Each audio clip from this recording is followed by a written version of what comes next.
Hey there, and welcome to Inside Butler Football. I'm your host, JoJo Gentry. The Bulldogs are contending for the Pioneer Football League title after defeating Valparaiso 72-12 during the Dogs' last game of the home season.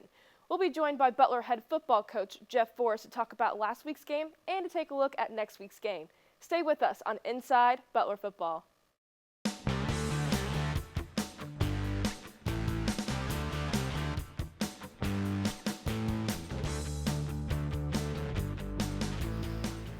Coach Forrest, thank you so much for being in the studio Glad to today. be back. So the offense had a record-setting day. They had 717 yards on total offense and 72 points for the game.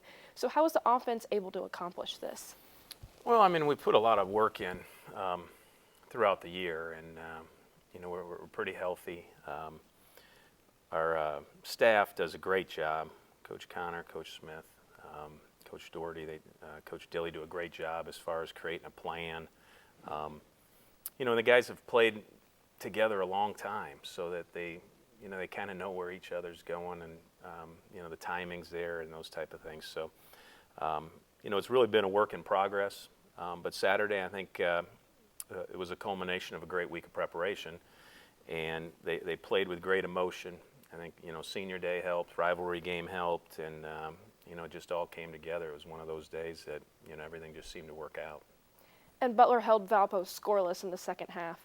So can you talk about how Butler was able to keep the Crusaders from going into the end zone? Yeah, it's a lot of the same things defensively. I think we've improved every week. We put a great plan out there. The guys trust in each other. They work hard during the week to get ready to go.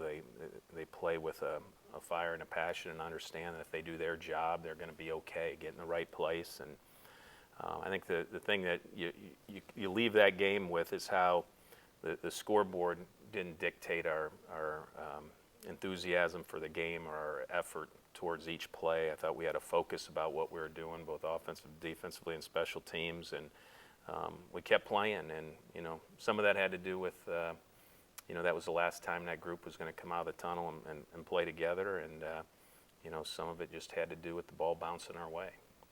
And you were able to put in players who don't usually get a lot of playing time. So how crucial was this for players to get in and get some experience on the field? Well, I mean, all 98 guys put in the same work, and a handful of them, get a play on Saturday, and a group of them get a travel to road games. So, it was great. It's kind of a reward for those guys. Their time and effort they've put in is just as important, because everyone's role allows us to be in the position we're in, and to have some of those guys that don't get a lot of playing time get out there, it was great to see, and you could tell that they were just excited as the starters were to be out there playing.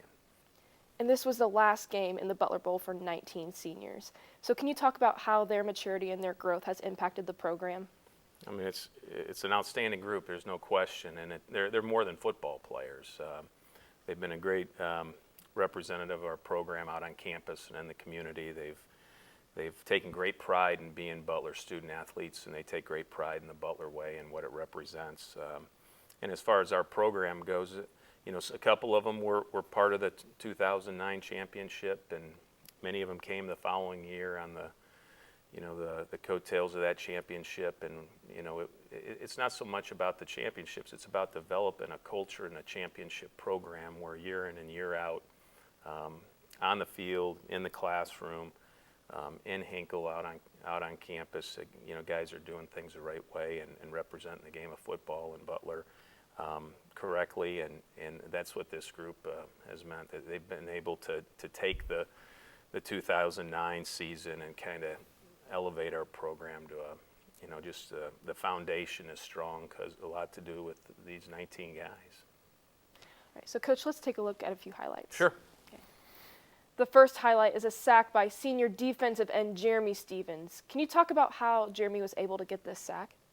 Well, Jeremy makes a lot of plays for us, and when we're really good on defense, he's making these type of plays. He prepares well. He has a relentless passion and just effort about how he goes about his day, whether it's a practice day or a game day, and it's not surprising at all that Jeremy Stevens would get a sack on senior day. The next highlight is an interception returned for a touchdown by sophomore corner Ryan Kelsey.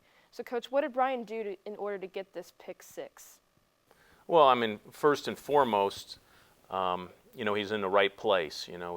He's doing his job and trusting in the other guys, and we get good push on the pocket. I mean, this is an errant throw caused by guys up front because Ryan's in the right place and doing his job and playing his responsibility. The ball comes to him, and that's usually the case, and it's great to see that convoy there leading him to the end zone.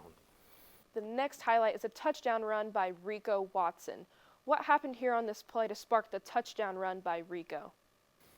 Well, I mean, everyone was doing their job.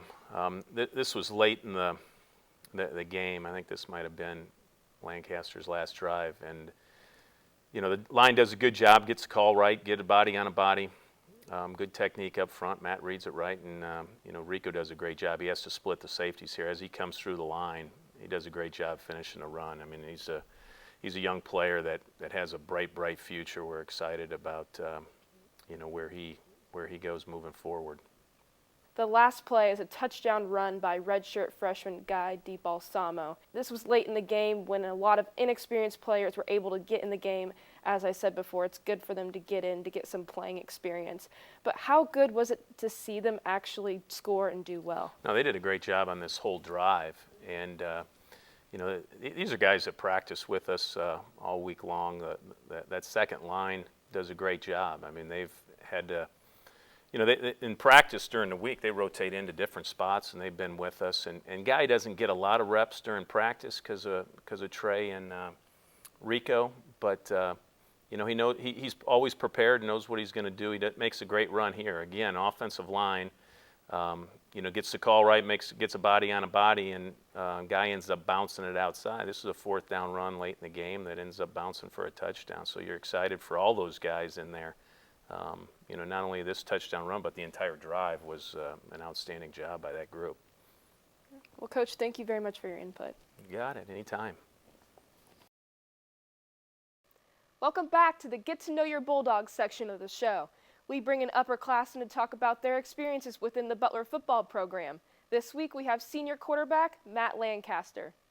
Matt, thank you so much for being here in the studio today. No problem. So you had a tremendous game against Valpo last week.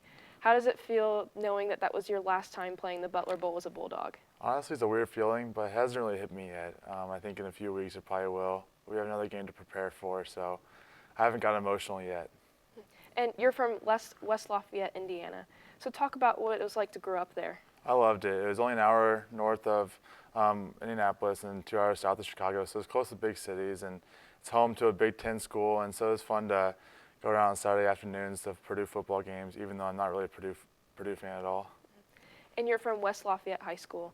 So what were your academic and athletic experiences like in high school? It was academically challenging, so it really prepared me well for Butler and the Illinois State I went to earlier. And athletically, it was a smaller school, so I was able to do 3 sports. I played football, basketball, baseball, so that was really enjoyable. And you transferred from Illinois State after playing 2 seasons there. Yep. So what made you transfer to Butler? Honestly, I didn't really enjoy my experience there, and I wanted to change, and I really enjoy it here. It feels like a community here, and I love my teammates, and I love my coaches, and it's a good atmosphere here. And what makes Butler different from Illinois State? Honestly, it's the community. It's a community feel. My teammates are my best friends, and we all have goals that go on beyond the athletic field. And I want to be a dentist, but I know other people want to be lawyers or doctors or just like chemists. And something I really cherish and look forward to in the future. And what made you want to become a member of the Butler football program? Well, honestly, like two days after I got released from Illinois State, Coach Voris called me and seemed really excited for me to come to join the team, and that really made me happy knowing that somebody else wanted me to be part of their team. And also, I knew Butler was good academically. They're one of the top schools in the nation, and there's another Division I program. I knew I wanted to continue playing Division I football, and this was the place for me. And what's your favorite memory within the Butler football program? Last year has to be my favorite memory just because we won conference, and hopefully we can repeat that again next week. And what are some things that you'll take away from the program after you graduate? Honestly, it's the Butler way. Everything about it just exemplifies me and my character, and I just want to share that to the rest of my family and my friends, and obviously I have great teammates here. And what kinds of advice would you give to those who are looking at Butler or underclassmen? Well, Butler's a great place. Obviously, I'm a little biased since I love it here, but I think anybody here likes it here. And just one thing I would say is just don't take anything for granted. You know, I have some friends, best friends, that couldn't play their final season here this year, and that's sad for me. Like, I wish I could finish their season off, but they're staying strong, and that's awesome. And then another thing is just to cherish every moment. It's not many people can say they've played Division I football, and that's something that's really special for us. And you're also the team captain this year. So what kinds of bittersweet feelings do you have about leading this team to such a successful season? Well, it's a great honor, first of all, that my teammates, you know, chose me as a captain. But we have 19 great seniors, and they all deserve to be captains. And that's how I approach it each week. Is, you know, I try to get more involved with the team. And obviously, at the end, like, I'm the captain, like, on paper, but at the same time, we're all leaders. All right, well, Matt, thank you so much for being in the studio. problem. It was great to have you. Thank you. Morehead State has played Butler very well the last 5 years. Last year, the Dogs had a great come-from-behind victory. So what does Morehead State do consistently well to challenge the Bulldogs? I mean, they're a really good program. I mean, they have good players and use them well. You know, have a plan for you, and you know, like you said, it's been a battle every year with them. There's no question. I mean, the last 2 times we beat them, we either had to come 18 points down back in 9 minutes last year, or we had to score 21 unanswered in the rain down there in 09 to win. I mean, it's going to be as tough a game as we've had this season, and we got to prepare that way. And Morehead State leads the PFL in kickoff returns. So what does special teams need to do to slow them down? Right, across the board. I mean, all 4 special teams have to do a great job, and you know, coverage is, you know, effort and attitude. You know, so that's part of it. You got to get the kick in the right spot. You got to play with great effort and attitude, and you know, trust the guy next to you. You're going to run your lane, and they're going to do their job. And so it's a group having to work together. But no question, that's a challenge. I mean, you look at the league statistics, and that stands out in a hurry. That you better do a good job covering kicks. But they're going to put people on the field and special teams in all their units that are going to cause us trouble. So we got to be focused and locked in when we're on the field and special teams this week. And Morehead State also leads the PFL, or they're in the top 5 of the PFL for scoring offense. So what do the Dogs need to do to keep them out of the end zone? Well, I mean, you got to do the same things you've been doing. There's no question that they can throw it around, and they'll run it out of spread looks and make it real tough on you. So you better get guys in the right gap and run into the football, and understand that you know, you got to, the best you can, make them one-dimensional, and you know, try to get them into Plan B a little bit. But they've shown that it's pretty tough to get them into Plan B. So we got to spend some time this week getting to know them and preparing, and we got to come out and play with great effort and run around, and you know, make sure we got 11 guys fitting where they need to fit, because you know, at any point they can go the distance on you. So you got to be prepared. You know, just like on special teams and like offensively, we got a challenge ahead of us also. So it's a big week for us. It is a big week, and the PFL championship is on the line for the Dogs. So what does Butler need to do to repeat as PFL champs? Well, I think you do the same things we've kind of been talking about all year long. You got to have a great week of preparation. Your mind's got to be right. You got to understand that this is going to be the biggest test you've had all year. Going out on the road to finish out a season at someone else's senior day is quite a challenge, and you got to do all the little things fundamentally right. You got to make teams beat you. You can't beat yourself. You got to be disciplined. You got to be focused. You got to be playing with great intensity, and you know, somewhere along the way you got to make a play. You know, and that's what it's going to come down to, is our preparation and who makes those 1 or 2 plays on Saturday afternoon.